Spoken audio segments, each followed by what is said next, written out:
सद्गुरु, हम छात्र अपने घरों में परिवार से मिलने वाले भावनात्मक सुख से दूर रहते हैं। अपने करियर के लिए हम बेहतर अवसर की खोज में बाहर जाते हैं। उसमें हम विपरीत लिंग का साथ खोजते हैं। कुछ लोग रिश्तों में पड़ जाते हैं जो धीरे धीरे शारीरिक अंतरंगता में बदल जाता है। सद्गुरु, सवाल ये है कि फिर हम एक पीढ़ी के रूप में इस पर खुलेआम चर्चा क्यों नहीं कर सकते, या शादी से पहले सेक्स आज भी एक अपवित्र चीज मानी जाती है? देखिए, ये किसी तरह का नुस्खा नहीं है।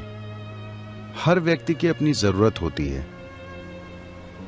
अभी हमें यह समझना चाहिए, इस समाज में हम इंसानी कामुकता को इस तरह संभालते आए हैं। एक लड़की के किशोर वय में आने से पहले उसे बोल दिया जाता था, तुम्हारी शादी इस लड़के से होगी। 6-7 साल की उम्र में शादी नहीं होती, मगर उसे कहते तुम्हारे अंकल का बेटा, उस लड़के से तुम्हारी शादी होगी। लड़के से कहते तुम्हें उससे शादी करनी है। तो उन्होंने एक दूसरे को देखा नहीं है, एक दूसरे से मिले नहीं है, मगर उन्हें भावनाओं के स्तर पर जोड़ा जा रहा है। वे चाहते हैं कि एक दूसरे को छूने से पहले वे दोनों भावनाओं के स्तर पर अच्छे से जुड़ जाएं।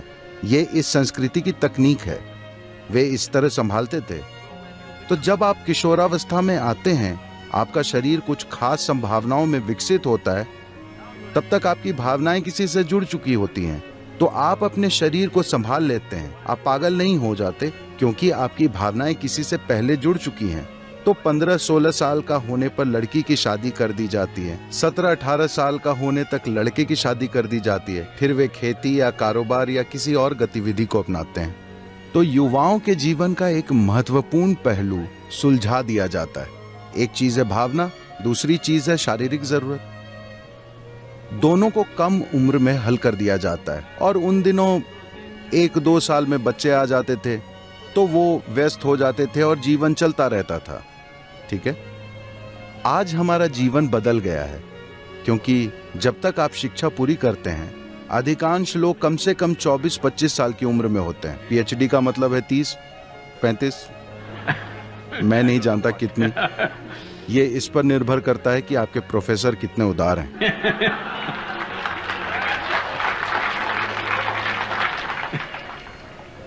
तो मान लेते हैं कि शिक्षा का औसत समय 25 साल की उम्र है। जब तक उन्हें रोजगार मिलता है और वे कहीं सेटल होकर आर्थिक सुरक्षा पाते हैं, वे 30 साल के हो जाते हैं। ठीक है, इंसान के हार्मोन 15 से 30 साल के बीच सबसे चरम पर काम करते हैं। आप लोगों को साधुओं की तरह जीना नहीं सिखा रहे। आप उन्हें कोई साधना नहीं सिखा रहे जिससे वे अपनी ऊर्जा को किसी दूसरी संभावना में बदल सकें और कुछ और प्राप्त कर सकें। ऐसी कोई चीज नहीं है। और लड़के लड़कियों के बीच नजदीकी है। अगर आप इस चीज का हल नहीं खोजना चाहते, तो आप एक अस्वस्थ समाज बनाएंगे। बहुत अस्वस्थ समाज, जो दुर्भाग्य से हमारे समाज में हिंसक तरीकों से व्यक्त हो रहा है, क्योंकि हमने इंसान की मूलभूत जरूरतों का हल नहीं खोजा है। पहली चीज है पोषण। अगर पोषण की समस्या हल हो जाए, आपको समझना चाहिए, पोषण का मतलब है जीवन चलाना। एक बार जीवित रहने की प्रक्रिया का हल हो गया, तो कुदरती रूप से ये प्रजाति कोई एक व्यक्ति नहीं, आप जिस प्रजाति के हैं वे प्रजनन की इच्छा करती है। इसे इसी तरह बनाया गया है। ये प्रजनन की चाहत इस प्रजाति के जीवित रहने के लिए है। अगर लोग प्रजनन नहीं करेंगे तो मानव नस्ल खत्म हो जाएगी, है ना? तो आपका शरीर और दिमाग कई चालें चलते हैं, और जब आप किसी को देखते हैं तो अचानक आपको लगता है वे सबसे खूबसूरत हैं, अचानक आपको लगता है कि वे सबसे शानदार हैं। बाद में आपको कई चीजें पता चलती हैं। Many things. मगर शुरू में सब कुछ अस्पष्ट होता है। देखिए, मैं बताता हूँ। मान लीजिए आप 10-11 साल के हैं। उस समय आपने लोगों को देखा तो वे बहुत साधारण दिखे। अचानक 14 साल की उम्र में किसी के शरीर का हर छोटा उभार अपने आप में एक पूरी दुनिया हो जाता है, क्योंकि आपके हार्मोन हर चीज को प्रभावित करने लगते हैं। एक तरह से आपके हार्मोन आपकी बुद्धि को बंदी बना लेते हैं। ये बुरा या अच्छा बताने की चीज नहीं है, ये एक कुदरती प्रक्रिया है। कुछ लोग हो सकते हैं जो उससे परे चले जाएं। अगर वे उसके परे जाते हैं तो उनके लिए शानदार है, उनके लिए मजबूरी नहीं होती, वो इसके परे चले जाते हैं, उस व्यक्ति के लिए शानदार है। मगर आप पूरे समाज से इसके परे जाने की उम्मीद करें, ये बेवकूफी है। ऐसी कोई चीज नहीं होती है। तो निश्चित रूप से बहस होनी चाहिए कि कब और कैसे कामुकता होना चाहिए। मगर अब भी हमारे कुछ सांस्कृतिक पहलू हैं। that we are an emotional lot. हम आज भी भावुक लोग हैं। जब चीजें जरूरी भावनाओं के बिना होती हैं तो लोगों को कष्ट होता है, ढेर सारे लोगों को। कुछ लोग इससे ऊपर हैं, मगर लोगों को कष्ट होता है। तो हमारे देश में, हमारे समाज में इस पर चर्चा होनी चाहिए कि सामाजिक ढांचे से कोई बड़ी तोड़फोड़ किए बिना इसका हल कैसे निकालें। आपको इस पर शोध करना चाहिए कि ऐसा कैसे करें। सद्गुरु, हालांकि आपके पिछले विस्तृत जवाब में मुझे अपने सवाल के जवाब की थोड़ी झलक मिल गई है, मगर फिर भी मैं पूछना चाहूंगी। तो मेरा ये विश्वास था, या वास्तव में मुझे ये विश्वास दिलाया गया कि एक जीवन में एक ही साथी होना चाहिए, मगर जब मैं देखती परखती हूँ तो ये पूरी तरह से एक ही साथी वाले संबंध अब नहीं दिखते। ये सोच ही खत्म हो चुकी है। आप इस बारे में क्या सोचते हैं? वो खत्म नहीं हुआ है, हो सकता है जेएनयू में खत्म हो चुका हो।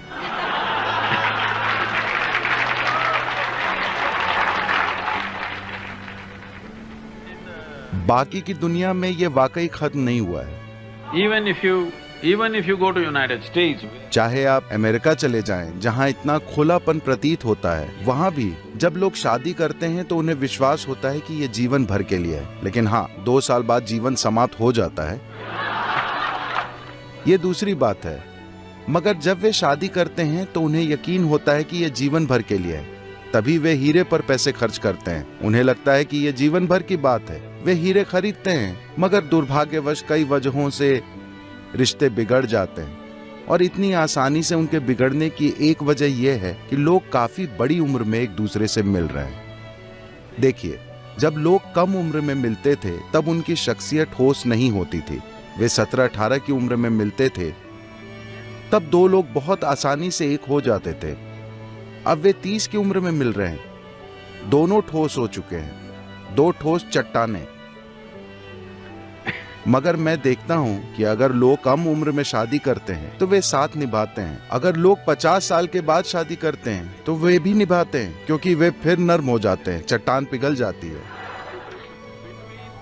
30 से 50 के बीच की उम्र ठोस चट्टान की तरह होती है, मजबूत शख्सियत।